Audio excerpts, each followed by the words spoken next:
The Centurion flagship star Weaver dropped out of hyperspace at the edge of Earth's solar system, its crystalline hull refracting sunlight in dazzling, impossible patterns. Ambassador Raylan stood on the observation deck, his iridescent scales shifting from deep blue to green with a diplomat's practiced anticipation. This was meant to be a routine first contact with yet another emerging civilization, but the sensor readings from the third planet troubled him deeply. Ambassador. His science officer, Tekla, called from her station, her delicate tentacles waving in agitated patterns as she parsed the data. I am detecting profound inconsistencies.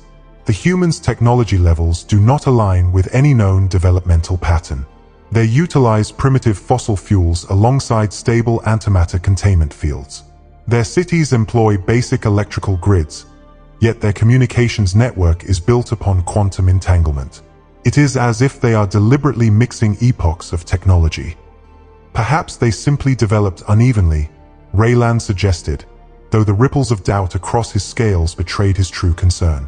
In 3 centuries of diplomatic service, he had never encountered such a jarring technological profile. As they approached Earth, the anomalies only multiplied. The humans detected their arrival instantly, despite supposedly lacking the necessary sensor technology.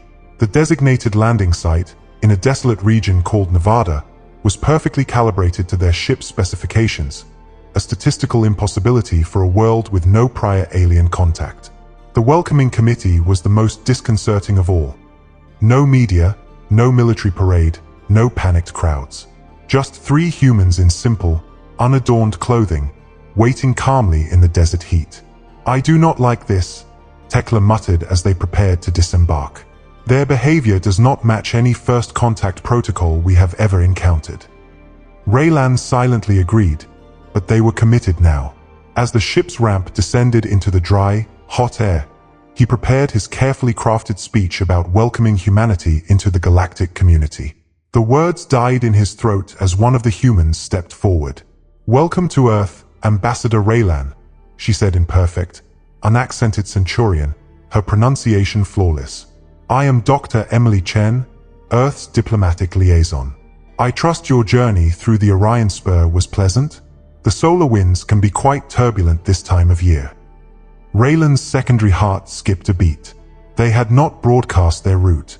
And how could she know about the seasonal solar wind patterns in their home sector? "You speak our language," he managed, struggling to maintain his diplomatic composure. Dr. Chen smiled warmly. "We find it's helpful to be prepared. Shall we head inside? We've prepared a facility that matches Centurion atmospheric and steric preferences. Though I should warn you, our technology might seem a bit eclectic."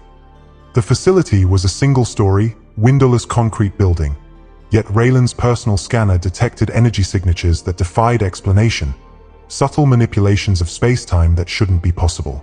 The door opened with a simple, mechanical handle, but the air inside was perfectly calibrated to Centurion physiology, down to the most trace elemental compounds. "Please, make yourselves comfortable." Dr. Chen gestured to chairs that appeared to be plain metal, yet they automatically adjusted to perfectly support their unique anatomies. "Would you like refreshments? We have synthesized your traditional welcoming drink, though some visitors prefer our human coffee." Tekla's tentacles coiled tightly. How could you possibly know the formula for Trialian nectar? "Trial and error," the male human interrupted with a gentle smile. Dr. James Martinez, technological advisor. "We're quite good at figuring things out." Coffee, Raylan accepted, noting how the seemingly simple ceramic mug maintained the liquid at a precise temperature without any visible heating element. Every detail reinforced his growing suspicion that they were profoundly mistaken about humanity. "I believe," Dr. Chen said, settling into her own chair, "you have questions. Let's start with the one you haven't asked yet." Raylan's scales shifted to a deep purple of shock. Why would a civilization capable of synthesizing Centurion biochemistry and building quantum-adjusted atmospheric systems pretend to be struggling with fossil fuels? Deception implies harmful intent. The third human spoke for the first time. She introduced herself as General Sarah Williams. "We prefer to think of it as maintaining perspective. Sometimes the old ways have value, Ambassador." Not every problem requires the most advanced solution. But why? Tekla demanded. Why deliberately appear primitive? Dr. Chen's smile took on a hint of profound sadness. Because true wisdom isn't about having the most advanced technology. It's about knowing when and how to use it. Humanity learned that lesson long ago.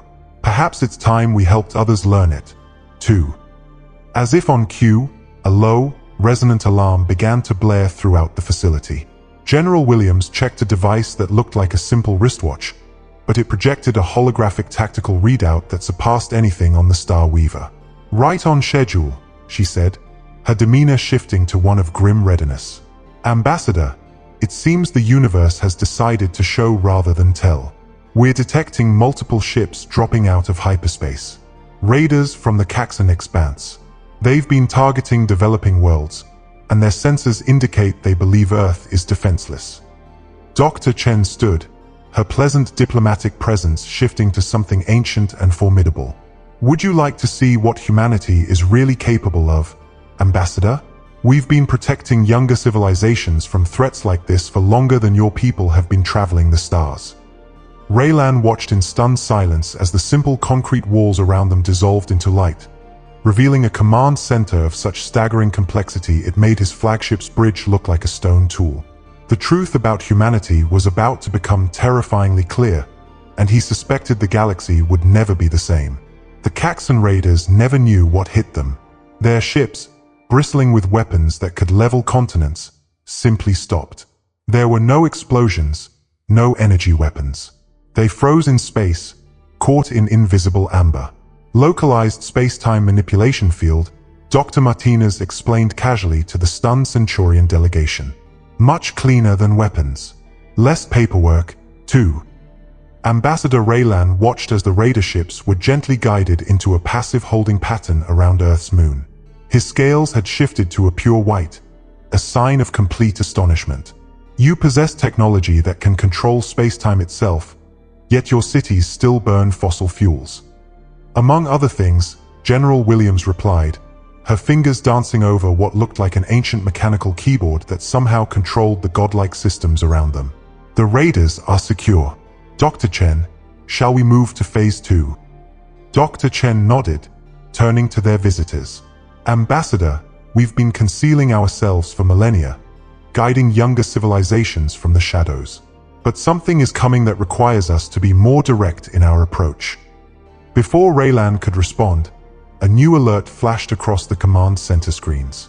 Light years away, at the edge of Centurion space, an archaeological team had just made a discovery that would shatter the galaxy's understanding of history. The team's leader, Dr. Vexer, stared at her findings in disbelief.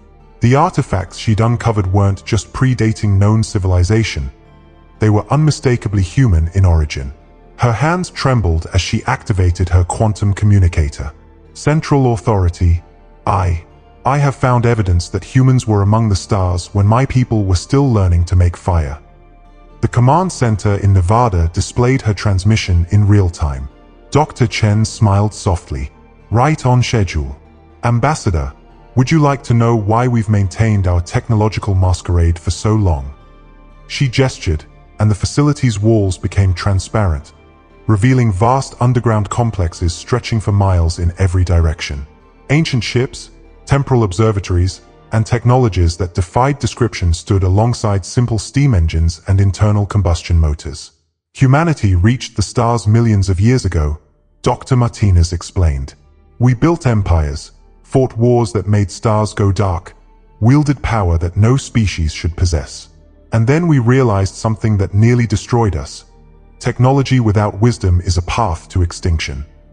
General Williams pulled up historical records that made Tekla's tentacles curl in shock. We nearly